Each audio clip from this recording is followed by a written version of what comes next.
It's like, but here we see that the gopis are saying, "Oh, Krishna, you're speaking with forked tongue," because in the Gita you're saying if anyone comes to you, if they come to you, they never return. So we've come to you, and you're telling us to go back to the village of Gokul. You follow? So it's like you're a double talker. You're double crossing us, you know. And you know, in the mafia, if you double cross somebody, it's like bye bye. So this Krishna is speaking in a double talk here. So I'm saying one side Krishna himself is saying in the battlefield of Kurukshetra 4 times in Gita, Janma karma chame divyam evam yo vati tatvata tyaktva deham punar janma nayati mamati sarjana. Chapter 4, verse 9. One who understands my Braj Leela and my escapades with the gopis, he'll never come back to this material world. Chapter 4, chapter 15, chapter 8, everywhere. Krishna is promising. It's a one-way ticket. It's a one-way street. You don't go there and get envious of Krishna and come here. No.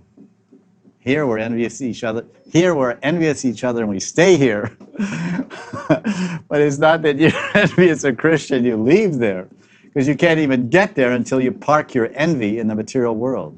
Material world is a place of envy, and that's in the 7th chapter of Bhagavad Gita, verse 20, something, 3.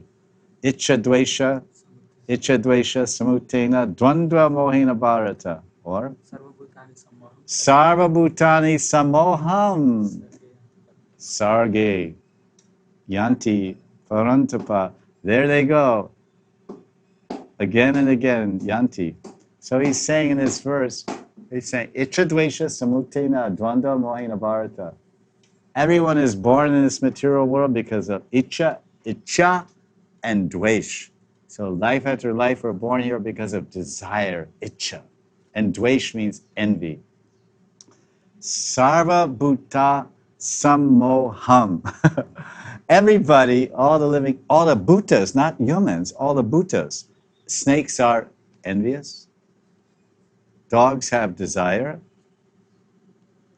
So sarva bhuta sammoha. Every living entity is moha, sammoha. Krishna says, absolutely, completely bewildered and an illusion because of envy and desire. So this is the material world. This is the karmastan. And what keeps one in the world of karmastan is envy and desire.